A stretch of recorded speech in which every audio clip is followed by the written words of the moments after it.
মহাকাশে একদিনে ৬টি নতুন স্যাটেলাইট পাঠিয়েছে চীন। শুক্রবার দেশটির উত্তরাঞ্চলীয় শানসি প্রদেশের তাইওয়ান স্যাটেলাইট উৎক্ষেপণ কেন্দ্র থেকে এসব স্যাটেলাইট সফলভাবে উৎক্ষেপণ করা হয়। স্যাটেলাইটগুলো বেইজিংয়ের স্থানীয় সময় দুপুর ১২টা ১১ উৎক্ষেপণ করা হয়। একটি লং মার্চ 2D ক্যারিয়ার রকেটের সাহায্যে স্যাটেলাইটগুলো পূর্বনির্ধারিত কক্ষপথে সফলভাবে প্রবেশ করে। এই উৎক্ষেপণ ছিল লং মার্চ ক্যারিয়ার রকেট সিরিজের ৫৩৬তম ফ্লাইট মিশন। এর আগে চীন দুটি নতুন নেভিগেশন স্যাটেলাইট সিস্টেম উৎক্ষেপণ করে, সেগুলো সফলভাবে মহাকাশে পৌঁছেছে। সেটি ছিল পেইড ও নেভিগেশন স্যাটেলাইট সিস্টেম। সুদবিহীন ব্যাংকিংয়ে আত্মশুদ্ধির পথ এনআরবিসি ব্যাংকের ইসলামিক ব্যাংকিং আল আমিন।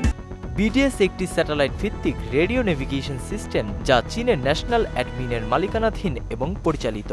সম্প্রতি আরও কয়েকটি দেশ স্যাটেলাইট উৎক্ষেপণ করেছে। এর মধ্যে ইরান ও তুরস্কের পদক্ষেপ গত মাসে আলোচনায় এসেছে। সম্পূর্ণ নিজেদের প্রযুক্তি ও উৎপাদনে তৈরি যোগাযোগ স্যাটেলাইট টার্কসাত-৬ মহাকাশে উৎক্ষেপণ করেছে আঙ্কারা। উৎক্ষেপণের জন্য ব্যবহার করা হয়েছে স্পেসএক্স কোম্পানির তৈরি ফ্যালকন ৯ মডেলের একটি রকেট। স্পেসএক্স মূলত মহাকাশযান এবং মহাকাশ অভিযানের জন্য প্রয়োজনীয় বিভিন্ন সরঞ্জাম প্রস্তুত করে।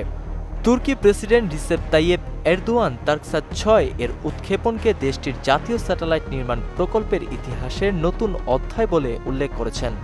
তিনি বলেন, এই স্যাটেলাইটটির মোট উপাদানের ৮১% উপাদান এবং সফটওয়্যার তুরস্কের নিজস্ব। টার্কসাত-৬ হল তুর্কি জাতির সক্ষমতা ও যোগ্যতার একটি উজ্জ্বল নজির। নাসিমুল বারী সৌরভ, মোহনা ডিজিটাল।